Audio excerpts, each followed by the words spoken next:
Salve galera, e aí, tudo bem com vocês? Daniel Brownie falando mais um vídeo aqui do canal Brownie Fogo. Era para ser o segundo vídeo da terça-feira, mas como eu passei de meia-noite, né, já estamos na quarta. Então você que madruga, você vai assistir o vídeo. Se você acorda cedo para trabalhar, vai assistir ao vídeo também. Fechou? Vamos falar aqui sobre Canu, tá? Vamos falar aqui sobre Vitor Sá e vamos falar sobre Matias Rojas, beleza? Tem alguns recados antes para dar aqui para vocês. Primeiro, se inscreve aqui no canal. E muito obrigado, tá? A gente bateu aí os 89 mil inscritos aqui no canal Brownie Fogo. Muito obrigado mesmo, tá legal? Inclusive já fiz lá a publicação no canal, no perfil Brownie Fogo no Instagram, né? Fazendo a brincadeira lá com a publicação do Maurício, 89. Então, rumo aos 90 agora. Quando chegar aos 93, a gente brinca com o da Comebol. Chegou aos 95, a gente brinca ali com o Túlio Maravilha. E, porra, melhor é chegar aos 100 mil, né? Que ainda falta, né? Ainda vai demorar. E, caras, primeiramente eu quero pedir desculpas, né, pela ausência hoje, durante todo o dia. Eu publiquei um vídeo ontem de madrugada a respeito daquela situação da imprensa paulista, né? Assunto encerrado, não vou falar mais disso. E eu ia postar alguns vídeos hoje, mas, cara, teve Libertadores, Champions League, tive, público pra entregar. Então, cara, tipo assim, hoje foi uma loucura, por isso que eu só tô gravando aqui com vocês. Inclusive, eu tenho outros assuntos para falar com vocês aqui, tá? E que eu vou abranger um pouco mais nessa quarta-feira. Leste Superior esgotada, né? Muito maneiro. Mais de 15 mil ingressos já vendidos para Botafogo e César Valerro. O César Valerro, depois de 10 horas de viagem, chegou aqui ao Rio de Janeiro. A gente vai ter, inclusive, o setor Leste Superior já esgotado, né? Eu estarei lá, inclusive, fiz check-in para o setor Leste Superior.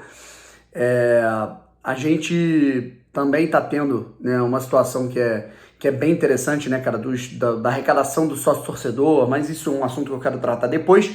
E antes de eu começar aqui com os assuntos principais, que são os temas do vídeo, Rojas e tal, eu quero avisar que no domingo, tá bom, pessoal? Às 16 horas, a gente vai ter o Botafogo entrando em campo pelo Campeonato Brasileiro Feminino, Série A2, com entrada franca no estádio Newton Santos. O Botafogo está aproveitando que nesse fim de semana não vai ter jogo no estádio Newton Santos. O Botafogo joga na quinta-feira, aí sexta, sábado, domingo não tem jogo. O Botafogo volta a campo na segunda-feira contra o Bahia lá em Salvador, na Fonte Nova, certo? Então, o que acontece? A gente vai ter esse confronto e aí no fim de semana o Botafogo vai enfrentar o Red Bull Bragantino e ao invés desse jogo acontecer no Julite Coutinho, no Caio Martins, vão colocar ali esse jogo no estádio Newton Santos, uma capacidade ali limitada para 1.000 pessoas. É só chegar lá e se acomodar. Eu tô pensando em ir nesse jogo. Fechou? Vamos valorizar o futebol feminino do Botafogo, que faz um trabalho muito bom há muito tempo. Beleza? Seguinte, rapaziada, primeiro de tudo, eu quero falar que isso é uma notícia que parece meio inútil, mas ela requer uma reflexão também, tá? Sobre o Canu. O Canu não enfrenta o Botafogo, o Canu que tá no Bahia, né? Um dos principais jogadores do Bahia, tá jogando bem, né? Vira e mexe, ele é capitão, e ele não vai enfrentar o Botafogo, naturalmente, porque ele é emprestado pelo Botafogo ao Bahia. E aí o Botafogo colocou no contrato, caso o Bahia queira escalar o Canu, tem que gastar uma multa de R$1 milhão, tem que pagar uma multa de R$1 milhão. E obviamente o Bahia não vai gastar isso para tê-lo em uma rodada do Campeonato Brasileiro. Joga, portanto, o seu suplente. E aí, cara, assim, meio dane-se pra gente, né, em relação a Canu e tudo mais, embora esteja jogando bem, tá, lá no Bahia, tá praticando um bom futebol. Acho que se ele continuar, né, com esse nível, né, agradando a diretoria de lá, tudo mais, ele vai ser comprado e o Botafogo vai lucrar com ele no fim do ano. Mas o que eu tô querendo dizer é o seguinte: na primeira rodada, o Botafogo não teve o Erisson enfrentando o clube, porque o São Paulo não pôde pagar a multa. Mesma coisa em relação ao Bahia com o Canu.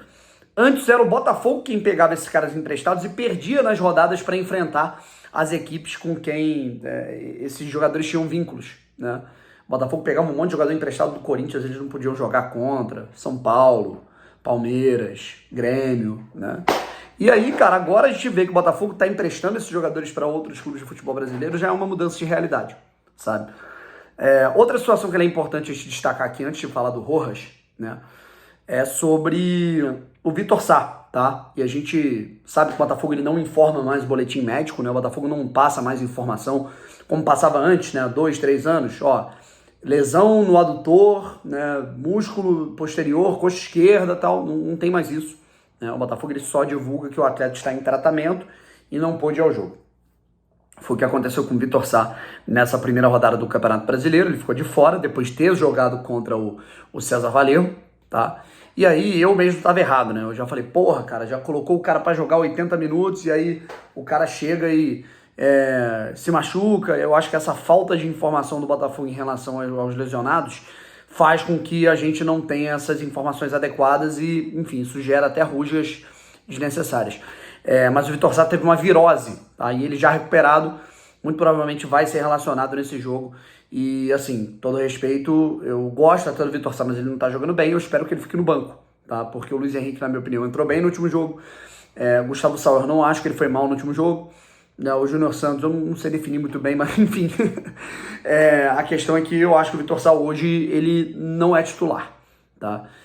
E agora a gente fala aqui do Rojas, tá bom? Notícia que vem lá do Paraguai, né, um dos mais renomados jornalistas lá do Paraguai, do futebol sul-americano, que cobre transferências, falou que em contato com o staff, com empresários, com pessoas do meio empresarial do Rojas, disse que o atleta paraguaio não vai decidir nenhum caminho, nenhum destino por agora, tá? O Rojas, ele tem proposta do Botafogo, ele tem sondagens de acordo com o empresário dele do mundo árabe, ele tem propostas de outros clubes, parece que o Internacional chegou a sondar em algum momento, mas não fez proposta oficial, né? Um cara que tá jogando muita bola, metendo um gol a rodo pela seleção paraguaia, estreia da Copa Libertadores pelo Racing, meteu um gol do meio campo, joga pra cacete, 27 anos, quero muito aqui no Botafogo, mas assim, ele deixou claro que ele não tem, né, nenhuma decisão tomada ainda. Ele, inclusive, recebeu até proposta para renovar com o Racing.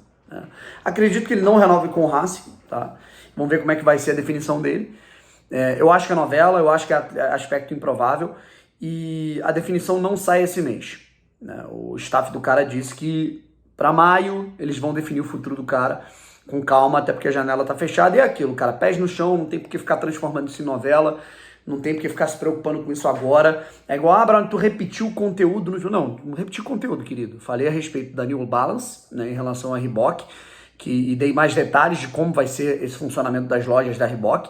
E falei que nós, né, eu opinei que nós não devemos, ao invés de focar no que tem que melhorar do time, na questão do Luiz Castro, na questão do time, focar no que tá acontecendo aqui, né, não tem que ficar se preocupando com uma janela que só vai abrir lá em junho. Isso é papo pro Botafogo se preocupar, não pra torcida ficar, né, digamos assim, nessa noia do ambiente externo, certo? É o que eu penso.